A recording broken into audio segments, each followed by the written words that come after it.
तो जैसे हमारा भी गीत था, समय की पुकार, वही हमारा इस हफ्ते का टॉपिक भी है कि ये समय वास्तव में कौन सा चल रहा है। और जिस जो ये समय का पहिया जो भी ये रफ्तार से चल रहा है, उस पे हमें क्या करना है। क्योंकि हर एक समय हम एक जैसा कार्य तो कर नहीं सकते। तो इसीलिए बाबा समय के बारे में क्या बताते हैं, ये हम पूरे हफ्ते देखेंगे। तो बाबा कह रहे हैं, जितना खजाने को स्व के कार्य में। अब इसमें बाबा, जो कल वाली बात हमने छोड़ी थी, कि बाबा ने बोला था कि बच्चे, आप अधिकारी तो हो, बस यूज करना नहीं आता है आपको। तो अब वो यूज करने की डेफिनेशन क्या है, वो बाबा आज बता रहे हैं। कि बाबा ने तो खजाने दिए, हम उसको यूज कैसे करें, क्या मतलब है उन खजानों का, है ना। तो वो बाबा आज बता रहे हैं।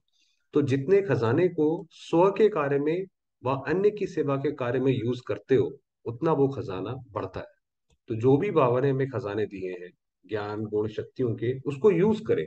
सिर्फ ज्ञान को बुद्धि में रख लिया, ऐसा है तो ऐसा करना चाहिए, उसको प्रैक्टिकल में करके देखें, अपने और दूसरों की सेवा के लिए। खजाना बढ़ाने की चाबी है यूज करना। तो वो बताया कि कोई भी हमारे अंदर जो बाबा ने खजाने दिए हैं, उसको रियल लाइफ में एग्जाम्पल टेस्ट करके देखें। पहले अपने प्रति, पहले उन खजानों को अपने प्रति यूज करो। चाहे सहन समाने की शक्ति है, सहन करने की शक्ति है, जो भी है, जितनी भी गुण है, शक्तियां हैं, वो पहले हम अपने लिए यूज करके देखें। जैसे ज्ञान के एक एक रत्न को समय पर अगर स्व प्रति यूज करते हो, तो खजाना यूज करने से अनुभवी बनते जाते हो। अभी क्या है, अभी तो हम दूसरे के से सुनते हैं कि भाई बाबा ने उसको अनुभव कराया, बाबा ने उसकी मदद करी, मगर हमारा उसमें पर्सनल खुद का अनुभव हो कि ये मेरा अनुभव है, तो वो तब वो खजाना हमारा बनता है। जो खजाने की प्राप्ति है, वह जीवन में अथॉरिटी बन जाती है। फिर जो हमारे जो एक उसमें एक अथॉरिटी आएगी कि हमें फिर कोई दूसरा बताए कि शिव बाबा कितना महान है, शिव बाबा हमसे कितना प्यार करता है, वही हमारा पिता है, वही हमारा बंधु है। तो हमें दूसरे के बताने की जरूरत नहीं पड़ेगी, तो हमारा मन उसमें गवाही देगा। तो अथॉरिटी का खजाना ऐड हो जाता है। तो अथॉरिटी उसमें ऐड हो गई भाई। पहले तक तो हमें, मान लीजिए, ज्ञान सिर्फ ये पता है कि ड्रामा कल्याणकारी है, मगर हमने बार बार उसको यूज करा करा, और बार बार हमें फिर ये अनुभव हो गया कि ये तो वाकई में जो भी होता है वो सब अच्छा होता है, चाहे कुछ भी होता है। तो फिर हम उसकी अथॉरिटी बन गए, कि अब हम उसके मालिक बन गए, तो अभी हमारा खजाना बढ़ गया। तो बढ़ गया ना। सिर्फ सुनना और बात है वही, कि सिर्फ सुनना कि शिव बाबा कल्याणकारी है, वो विनाश के समय मदद करेगा, हम भविष्य में सतयुग में जाएंगे। उसका जब अनुभव होता जाता है तो वो अलग बात हो जाती है। सुनना माना लेना नहीं है। ये अब देखिए कितनी बड़ी बात बताई बाबा ने, कि सिर्फ सुन लिया, हमने बाबा की उसमें हमने वाह वाह कर दिया, अब वाह बाबा वाह, क्या बात बोली आपने, आनंद आ गया। तो बाबा ने कहा वो लेना नहीं है, समाना और समय पर कार्य में लगाना, ये है लेना। कि जो बाबा ने बोला कि आप प्राप्ति स्वरूप बनो, तो ये अगर जो बाबा ने सुनाया उसको हम कार्य में लगाएं, अपने मन के अंदर समाएं, तब ये हुआ लेना। सुनने वाले क्या करते हैं और समाने वाले क्या करते हैं, दोनों में महान अंतर है।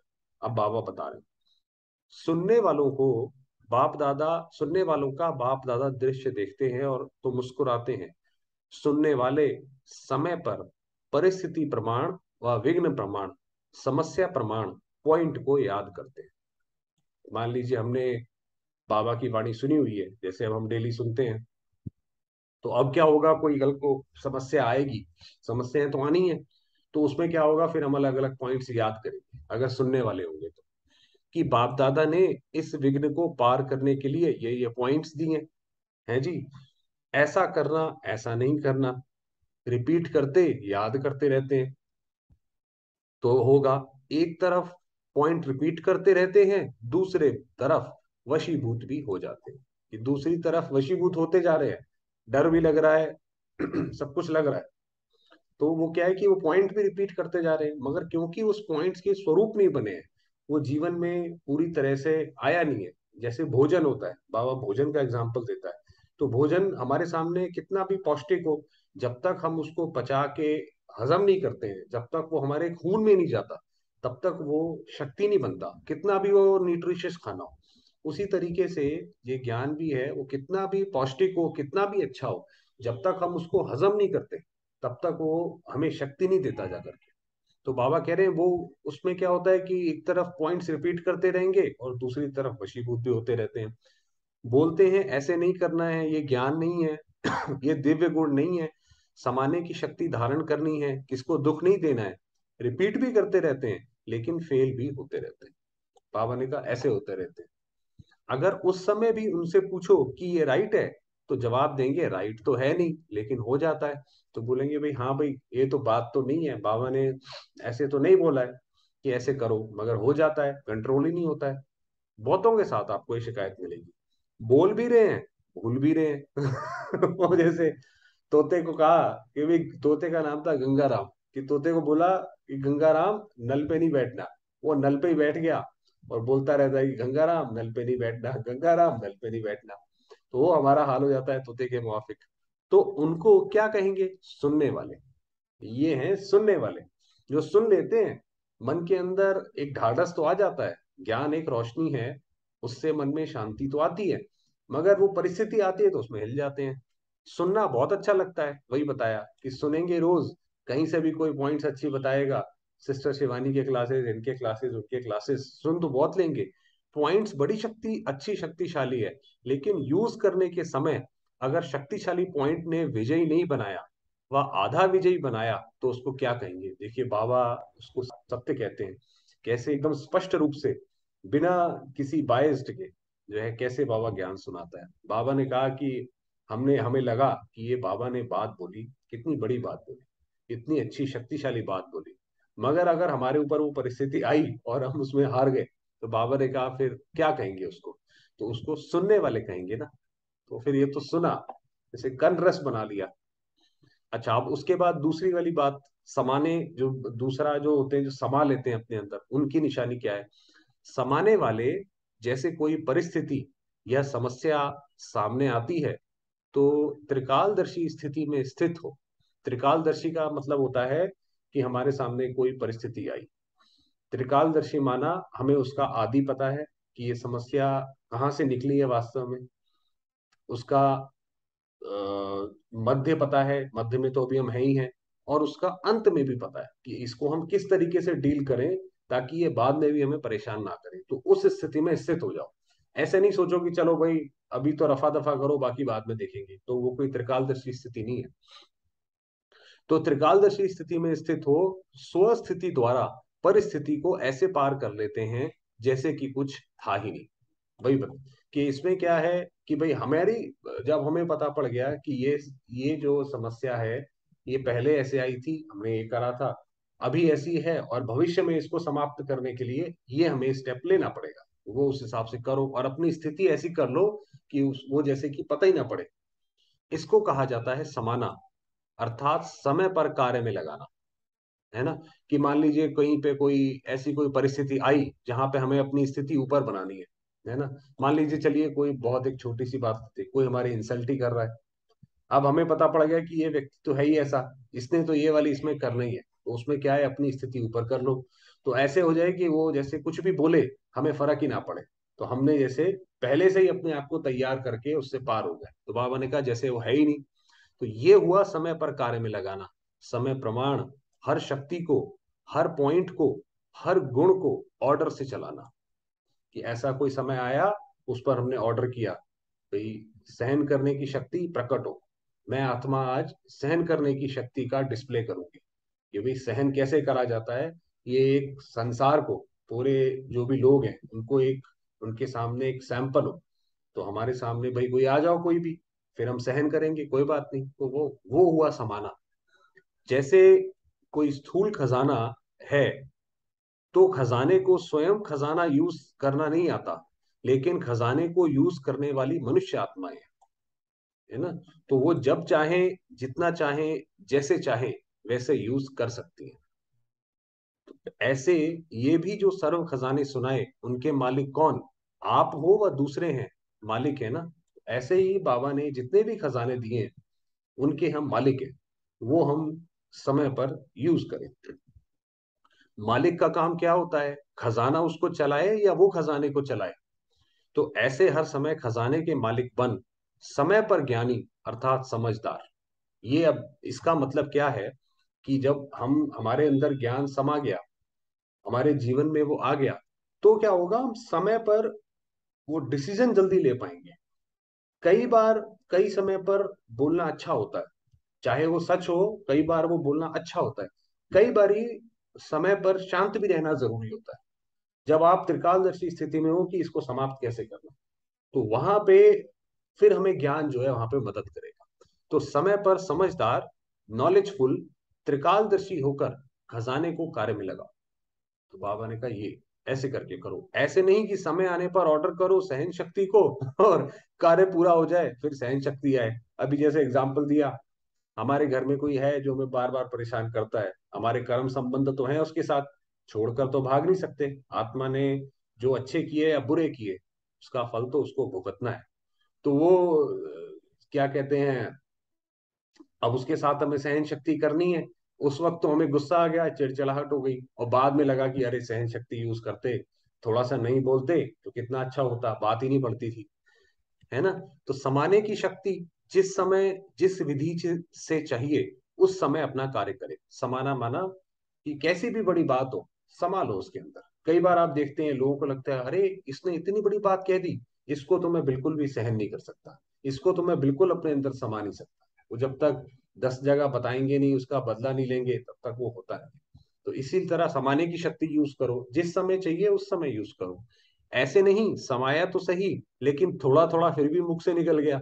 समाने की बात थी, कोई बड़ी बात थी, हमें अपने अंदर समा लेनी चाहिए थी, घर परिवार की बात थी, मगर फिर भी हमने कहीं ना कहीं थोड़ा बोल दिया, अरे आपको क्या पता क्या होता है कैसे रहते हैं, तो मुख से निकल गया ना। आधा घंटा समाया और 1 सेकंड समाने के बजाय बोल दिया, तो इसको क्या कहेंगे, खजाने के मालिक व गुलाम। ये तो फिर खजाना यूज नहीं कर पाए ना। बाबा ने ये शक्तियां दी हैं, ये बताया कि बच्चे जैसे वो अर्जुन को बताया कि भाई तुम्हारे सामने द्रोणाचार्य आए तो दिव्यास्त्र चलाना, और कोई सैनिक आए तो नॉर्मल वाला तीर चलाना, ऐसे उसको पूरा बताया। उसी तरीके से शिव बाबा ने भी हमें बताया कि भाई ये आत्मा की ये 8 शक्तियां है ना। इसमें एक समाने की भी शक्ति है, सहन करने की भी शक्ति है। तो वो शक्तियां तुम समय पे यूज करो, तो यूज नहीं कर पाते हो तो फिर फेल हो जाते हो। सर्व शक्तियां बाप के अधिकार का खजाना है, कि जब हम बाबा के बने तो ये शक्तियां सारी हम आत्मा के अंदर हैं, आ गई समझो। वर्षा है, जन्म सिद्ध अधिकार है। जन्म सिद्ध अधिकार आप जानते हैं किसको बोलते हैं, जब बच्चा जन्मा उसका जो अधिकार हुआ, पैदा होने से ही हो गया, कोई उसमें छीनना करना नहीं पड़ा। उसी तरीके से जब हम बाबा के बने तो ये सारी शक्तियां हमारे अधिकार में हो गई, हम फरिश्ते बन गए, देवात्मा तो हम बनेंगे बनेंगे। चाहे अभी हम कुछ भी कर लें, कितना भी कर लें, सजा खा लेंगे उसके बाद भी, मगर देवात्मा तो बनेंगे। तो जन्म सिद्ध अधिकार का कितना नशा होता है। छोटा सा राजकुमार होगा, क्या खजाना है उसको पता भी नहीं होगा, लेकिन थोड़ा ही स्मृति में आने से कितना नशा रहता है, मैं राजा का बच्चा हूँ। आपको पता है नॉर्थ साइड में ये बात बहुत बोलते हैं, अरे आपको पता नहीं है मैं किसका बेटा हूँ। तो नशा होता है, जन्म सिद्ध अधिकार है, तो वो तो एक हल्का नशा है, गलत नशा है। वास्तव में हमें ये नशा होना चाहिए कि हमारे जो रचयिता है वो कौन है, हमारा रचयिता शिव बाबा है। तो हमें ये नशा हो कि हम उसके बच्चे। तो ये मालिकपन का नशा है ना। तो खजानों को कार्य में लगाओ, कार्य में कम लगाते हो, खुश रहते हो, भरपूर है, सब मिला है। बाबा कहता है कि बच्चे सब मिल गया, हम हाथ उठा देते हैं, चाहे मन से ही हाथ उठा देते हैं कि बाबा सब मिला है। सब मिला है तो उसको यूज करना भी तो आना चाहिए ना। किसी परिस्थिति से किस ज्ञान के, ज्ञान एक शस्त्र है ना। कोई हमारे सामने परेशानी आई, उस परेशानी में ज्ञान का कौन सा पॉइंट यूज करके बाहर निकलना है, यही तो ज्ञान की करामात है। अगर अब हम उस चक्रव्यूह में ही फंस गए तो अधूरा ज्ञान हुआ अभिमन्यु की तरह। तो वो उस ज्ञान की शक्ति पूरी हो हमारे अंदर, कोई भी हमारे सामने आए, कैसी भी परिस्थिति आए, उसमें से कैसे निकलना है। लिफ्ट में ही फंस गए जी, अब उसमें कौन सा ज्ञान याद आएगा, है ना। अभी हमने कितने वो डाले हैं कि वो एक बहन थी, दो बहनों के अपनी साथ खड़ी थी, सुनामी आ गई, तो उस वक्त कौन सा ज्ञान याद आएगा। यही तो ज्ञान की शक्ति है कि हम कैसे भी परिस्थिति में हो और हमें उससे निकलने का तरीका आता हो, तभी तो हम अर्जुन कहलाएंगे। लेकिन कार्य में लगाना, उससे स्वयं को भी प्राप्ति कराना और दूसरों को भी प्राप्ति कराना, उसमें नंबरवार बन जाते हैं। वही बताया कि सुन लिया, ऐसे तो बाबा के 10-15 लाख बच्चे हैं, है ना। तो वो सारे ही सुनते हैं, मगर सुनने के बाद उसको जीवन में धारण करना, वो एक बड़ी बात है। नहीं तो नंबर क्यों बने, उसी से नंबर बनते हैं। जब देने वाला भी एक है, देता भी सबको एक रस है, फिर नंबर क्यों। अब देखिए ये बाबा ने कौन सा अपना एक फीचर बताया कि भगवान जो है वो न्यायकारी है। दुनिया वालों को तो पता नहीं है, वो तो कहते हैं भगवान के घर देर है अंधेर नहीं है। देर कैसे है भगवान के घर? भगवान को किसी चीज की कमी है क्या? भगवान को कोई चीज के लिए लाइन लगानी पड़ती है या उसको सोचना पड़ता है देने के लिए? ऐसा नहीं है, उसके घर ना देर है ना अंधेर है। हर चीज वो समय पर होती है। फिर उसी, और वो न्यायकारी है। वो सब बच्चों को एक जैसा देता है। तो वही बोला, जब देने वाला भी एक है, देता भी सबको एक रस है, तो नंबर क्यों भाई? एक ब्रह्मा बाबा की आत्मा, चलो वो तो एक दिव्य आत्मा है, उसके बाद दादियां हैं, बाकी सारे हैं, वो एक बन गए, और एक फिर कई हैं जो बिल्कुल ही नीचे रह जाते हैं। ऐसे कैसे? तो बाप दादा ने देखा, खजाने तो बहुत मिले हैं, भरपूर भी सभी हैं, लेकिन भरपूरता का लाभ नहीं लेते। बाबा ने कहा ये सत्य ज्ञान है। ये सत्य ज्ञान की सत्य परख ये है कि वो समय पर काम आए। अगर वो काम ही ना आए तो फिर क्या फायदा? हमारे पास दवाइयों की भंडार है, फार्मेसी की दुकान है, और बुखार हो जाता है तो पता ही नहीं पता कौन सी दवाई लेनी है। क्या फायदा वहां ऐसी दुकान का? है ना? ऐसे खजाने का, ऐसे पैसे का क्या फायदा? तो बाबा ने कहा कि भरपूरता का लाभ नहीं लेते हैं। जैसे लौकिक में कईयों को धन से आनंद व लाभ प्राप्त करने का तरीका आता है, और कोई के पास होगा भी बहुत धन, लेकिन यूज करने का तरीका नहीं आता। इसलिए होते हुए भी जैसे कि नहीं है। आपको पता है पीछे एक केस पकड़ा गया था, कहाँ पे, जयपुर में या कहाँ पे पकड़ा गया था। वो व्यक्ति के पास इतना पैसा था, जब पकड़ा गया तो जो पता नहीं कौन सी सीबीआई है, जो जिसने भी रेड करी, उसको एक हफ्ते 2 हफ्ते तो पैसा गिनने में लगे, और वो पूरी जिंदगी तो उसने स्कूटर पे बिता दी। अब उसको कोई पूछे कि भाई तूने इतना पैसा तो कमाया, तूने उस पैसे का करा क्या? पूरी जिंदगी तूने डर डर के जिया, पैसा तूने इस्तेमाल करा नहीं, और आखिर में पकड़ा भी गया तो सरकार के पास चला गया। तो जैसे कि वो पैसा हो ना हो एक बराबर हुआ। तो अंडरलाइन क्या करना है? सिर्फ सुनने वाले नहीं बनो, यूज करने की विधि से अब भी सिद्धि को प्राप्त करो। सिर्फ ऐसा नहीं, सुन लिया बहुत अच्छा लगा जी, काम में लग गए वापस, ऐसा नहीं। तो इसी तरीके से जैसे हम 24 घंटे के लिए जैसे हम एक होमवर्क देते हैं, तो कोई भी एक पॉइंट जैसे भी ले लेते हैं, चलिए, कि भाई हमने अभी जो भी सुना कि हर कार्य, हर खजाने को उसमें प्रैक्टिकल में लगाना है। चलिए यही ये कर लेते हैं कि ये ड्रामा कल्याणकारी है, क्योंकि ये बहुत बहुत बड़ा पॉइंट है। अगर ये आ गया तो फिर हमारी सारी चिंताएं दूर है, कि ये ड्रामा कल्याणकारी है। कि इस ड्रामा में जो भी होगा, जैसे भी होगा, जिस भी शेप में होगा, कोई आत्मा शरीर छोड़ेगी, कोई दूसरी आत्मा जन्म लेगी, वो भी कल्याणकारी, और अनेक जन्मों की सदगति को प्राप्त करो। बाबा ने कहा जब हम बाबा का ज्ञान पूरी तरह हमारे मन में बैठेगा, तब वो हम सत्युगी देवी देवता कहलाएंगे। अगर हमारे संस्कार रोने गाने के होंगे, तो सत्युग आ जाएगा, वहां पे भी जाके फिर रोएंगे गाएंगे, उसको भी कलयुग बना देंगे। तो इसलिए वहां पे जाने के लिए ये क्वालिफिकेशन बहुत ज्यादा जरूरी है। चलिए, आप थोड़ी देर बाबा को याद करते हैं समय में।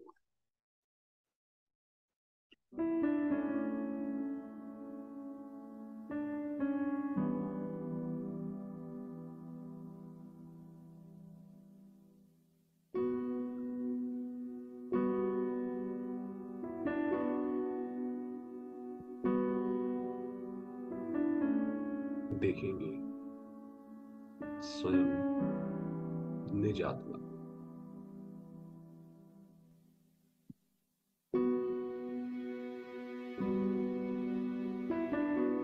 मैं आत्मा, चमकता सितारा, प्रकाश,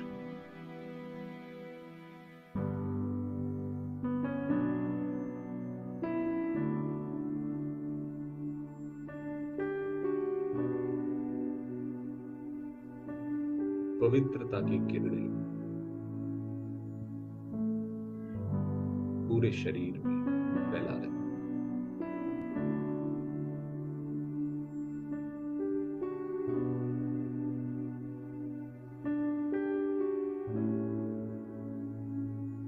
इस शरीर को स्वस्थ, शांत कर रहे।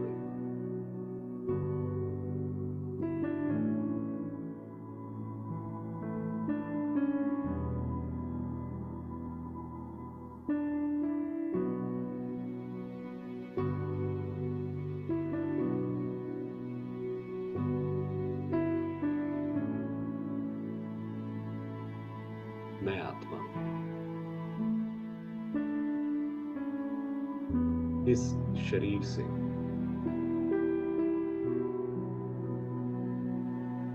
इस शरीर के संबंधों से, सृष्टि से,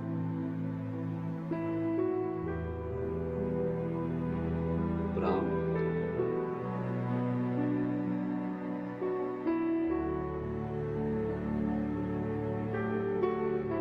त्याग करते हैं।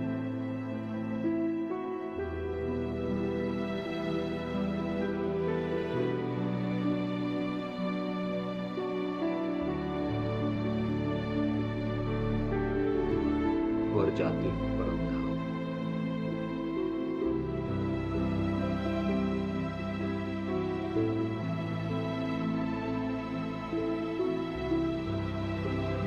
मैं आत्मा परम धाम।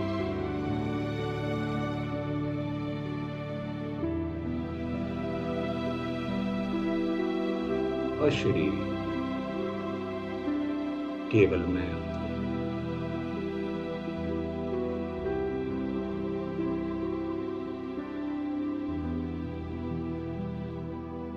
मेरे चारों ओर दिव्य लाल प्रकाश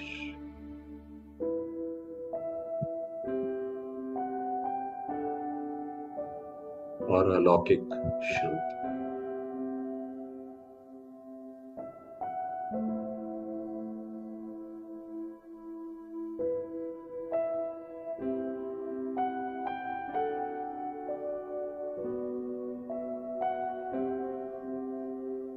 ये मेरा घर शांति धाम है।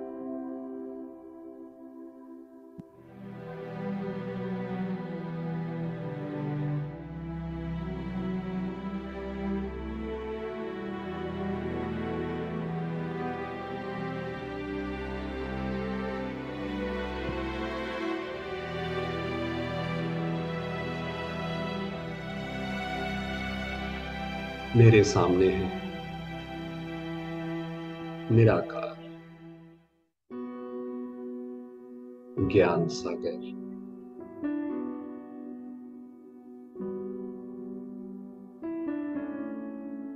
सृष्टि के रचयिता,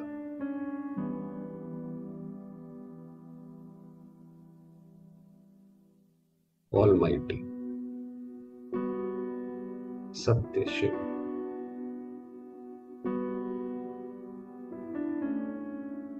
मेरे बाबा।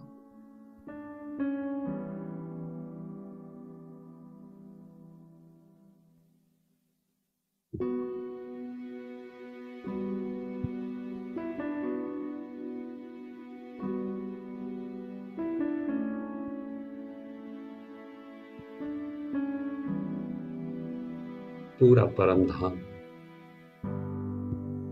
बाबा की किरणों से जगमगा रहा है।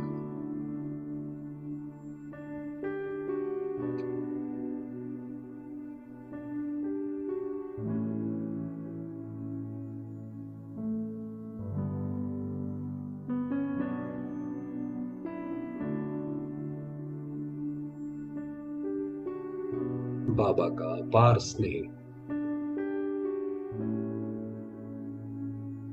उनकी दुआएं मुझ आत्मा पर बरस रही।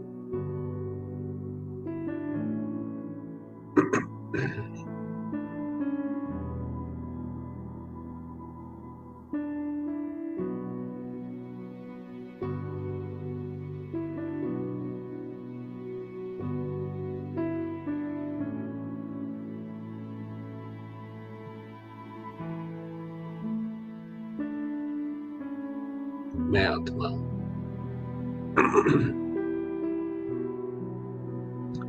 इन परमात्म किरणों के गोद में समाई हूं।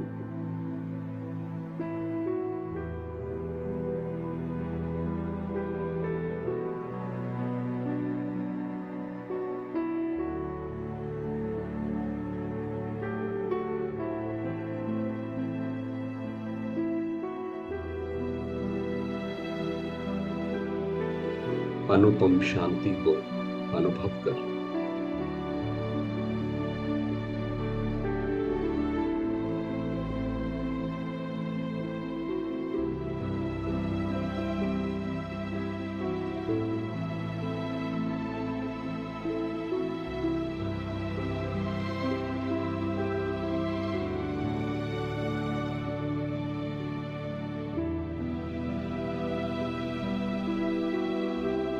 मैं आत्मा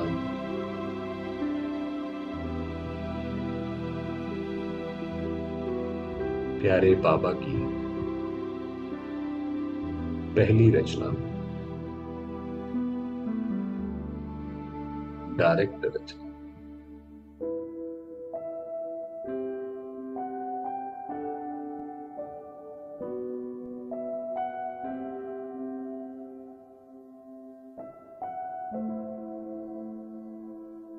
उनकी संपूर्ण शक्तियों पर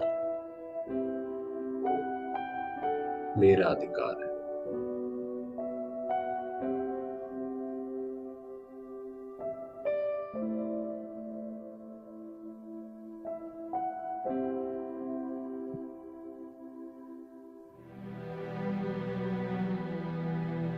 प्यारे बाबा की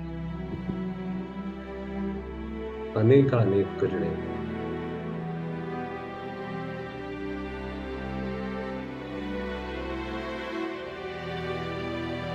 मुझ आत्मा पर पड़कर सारे संसार में फैल गई।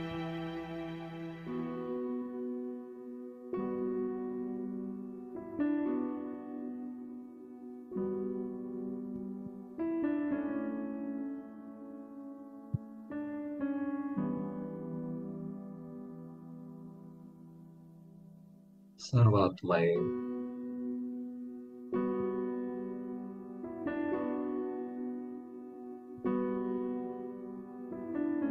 इस परमात्मा शांति को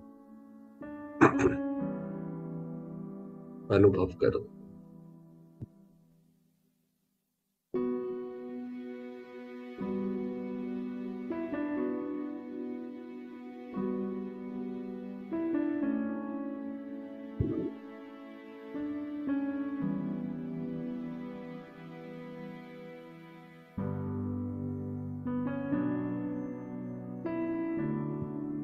मैं आत्मा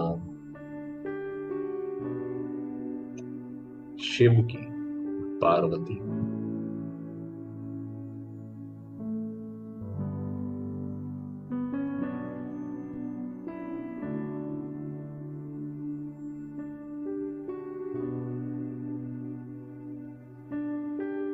एक बाबा के साथ